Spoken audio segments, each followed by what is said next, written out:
What if World War III broke out? World War III is a term that is used for a huge military conflict whose name is based on World War I and World War II. That term has been used ever since 1941, and yet there has never been a World War III. But what if that didn't happen? What if World War III broke out? 2023. On February 24, 2023, Russia and Ukraine sign an armistice in Donetsk. Russia withdraws from Kherson and Zaporizhia and stops claiming both, while Ukraine withdraws from Donetsk and Luhansk and stops claiming both. They also stop claiming Crimea in exchange for reparations. Both nations would claim victory and defeat. On March 29, Tanzania, Uganda, Kenya, Rwanda, Burundi, South Sudan, and the Democratic Republic of the Congo unite into the East African Federation, which is Africa's biggest, most populous, and most powerful country. In the Victory Day, May 9, 2023, Putin is assassinated and Prime Minister Mikhail Mishustin takes power as the new president. On July 5, 17 days after Erdogan lost the presidential election to Kemal Kılıçdaroğlu of the CHP party, Turkey agrees for Finland and Sweden to join NATO. 2024. On September 18, Scotland holds its second independence referendum with a clear majority voting for independence now that the United Kingdom left the European Union, and Elizabeth II being dead. The United Kingdom of Great Britain and Northern Ireland got renamed to the United Kingdom of England and Northern Ireland. Scotland holds a second referendum whether to keep Charles III as monarch as part of the Commonwealth, reinstall the Jacobites, or be a republic, with 61.92% voting for the latter. Its independence leads to rise of separatism all over the world, like Catalonia or Quebec. On November 5, USA holds its presidential election between Joe Biden of the Democratic Party and Greg Abbott of the Republican Party. The Republican Party wins the elections, with Abbott becoming president with Ron DeSantis being his vice president. Alexander Lukashenko dies in November and Russia inherits the nation, which becomes the newest oblast called White Russia. 2025. In January, the Labour Party wins the British general election, and Keir Starmer becomes the new British Prime Minister. The Republic of Scotland joins the European Union, as one of its biggest reasons to leave the United Kingdom was Brexit. On July 14, 10 years after the unsuccessful Iranian nuclear deal, Iran tests its first nuclear bomb. On November 10, Russia has to withdraw from the Lachin Corridor, cutting Artsakh off from the rest of Armenia. In 2025, India's population surpassed those of the People's Republic of China. 2026. South Ossetia and Abkhazia hold a referendum whether to join Russia, with both voting in favor. The West criticized these referendums as illegitimate and faked. On December 1, Ukraine joins the North Atlantic Treaty Organization, as they aren't in a conflict anymore nor have any border disputes. 2027. In this year, Bougainville becomes independent from Papua New Guinea, becoming the youngest country as of 2027. However, their new independence would be overshadowed by events in East Asia. On August 1, 2027, on the 100th birthday of the Chinese Civil War, China launches a surprise invasion on Taiwan. 100 years ago, this fascist paradigm serves the torment and massacre our people, and now 100 years later, it is time for us to take revenge and repeat Chinese Taipei. Xi Jinping, General Secretary of the Chinese Communist Party. They start the surprise invasion by attacking Kinmen Island, which is 10 km or 6.2 miles from Xiamen. The Taiwanese army resisted fearlessly against the People's Liberation Army without success. Until the end of the year, they also capture the rest of the Kinmen Archipelago, Wikia Archipelago, the Matsu Archipelago, and lastly the Penghu Archipelago, exposing the mainland Taiwan. The Plahauer took great casualties, taking over these well-fortified smaller islands one by one. However, President Abbott would look at the events in East Asia with concern, and sends the U.S. Navy and Marines to Taiwan, which actually stopped an invasion into the mainland. The Chinese government sends an ultimatum to the U.S. to either withdraw from Chinese Taipei or face war. Abbott did not pull out. But unlike other times, China actually wasn't bluffing and declared war, which was a justification of the U.S. to send even more forces to Taiwan. Soon after war broke out, the American Navy defeated the Chinese Navy at the Naval Battle of Baisha, and starves out the Chinese garrison in Penghu. Since China declared war on USA, Article 5 takes place and NATO countries have to go to war against China. Thailand, Philippines, South Korea, Japan, Australia, and New Zealand also declare war on China. China, however, is not without allies. Russia joined the war and launched a surprise invasion into NATO. Forces in Kaliningrad and White Russia cut of the Baltics from Poland, and Russia advances into Novorossiya and pushes north of the Bug and west of the Weichsel River. North Korea launches a surprise invasion into South Korea, but is halted at the Han River. South Korea then pushes them back with American and Japanese reinforcements. China, fearing that they could invade Manchuria, orders to halt all operations in Taiwan and sends forces to Korea, making the peninsula a bloody stalemate between the US and China for the second time in 80 years. Laos, Cambodia, and Burma join on the side on China and invade Thailand. However, both India and Vietnam join the war, causing all three of them to collapse. China attempted an invasion into Vietnam but was halted at the Red River. The Americans could convince Malaysia and Indonesia to join, opening the route for operations in Southeast Asia. Pakistan joined the war on the side of China, and they invaded India from Pakistan and occupy Kashmir, Himachal, Uttarakhand, Punjab, Haryana, Rajasthan, Gujarat, and even the capital New Delhi, forcing the Indian government to flee to Mumbai. China, Russia, North Korea, and Pakistan formed the Eurasian Alliance, and Tajikistan, Kyrgyzstan, Afghanistan, Iran, Iraq, Syria, Lebanon, and the Houthis also joined. The Houthis and Syria, however, bring Yemen, Saudi Arabia, Qatar, Bahrain, Kuwait, Syrian opposition, Jordan, Israel, and Egypt into the war on the side of the Allies. Palestine did join the Eurasian Alliance, but was quickly defeated. Syria, having fought a civil war for the last 17 years, collapses quickly, and the Houthis and Lebanon are isolated. Turkey cuts of the Euphrates for Iraq, and Kuwait, Saudi Arabia, and USA cut of Iraq from its coastline. Morocco also joins the Allies, but Libya, Algeria, and West Sahara join Eurasia despite not being in Eurasia. Soroy fell quickly to Morocco, as they already occupy most of it, and in Libya the House of Representatives, who control most of the nation, switch sides, and the Egyptian and East Libyan army marches into Tripoli. Tunisia joins the Allies, and Algeria, being surrounded on almost all sides, falls as well. France demanded its former colonies in West Africa to join the war with those who did not, being assassinated and replaced with a dictator who joins.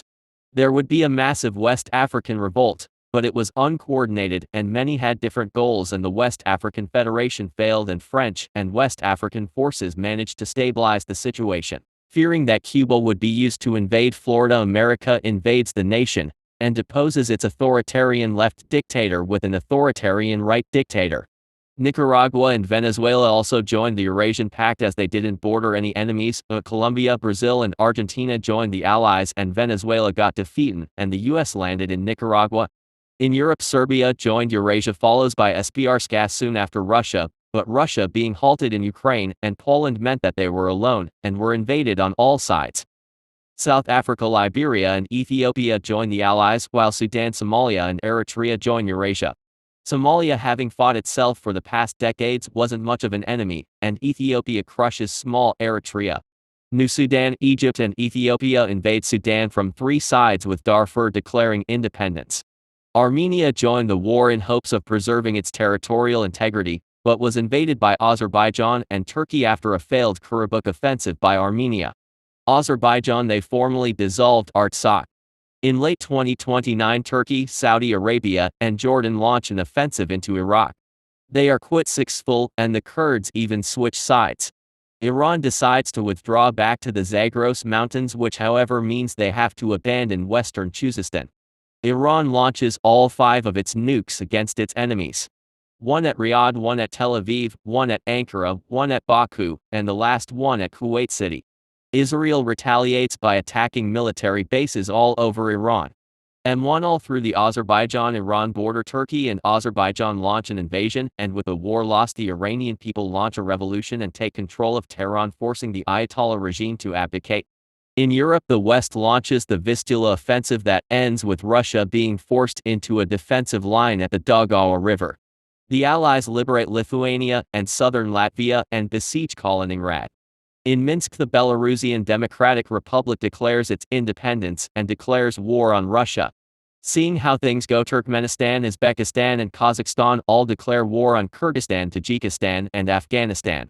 The first two fall quickly, but Afghanistan is holding out longer, but with them being in a civil war for 20 years, they are too weakened, and the Islamist regime collapses and flees to Pakistan, with a new government taking power and declaring war on Pakistan.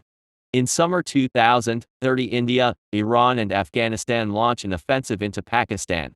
They would launches its nukes into India, Iran, and Afghanistan, causing mass death and destruction of land, but by the end of the year they claim victory. The Allied nations launch in 2031 two massive invasions. One in Russia and one in China. The Russian invasion ends with Russia withdrawing from Ukraine, the Donbass, Latvia, and Estonia. The second one in Korea ends with the collapse of North Korea, but not before they nuke Japan, South Korea, and USA.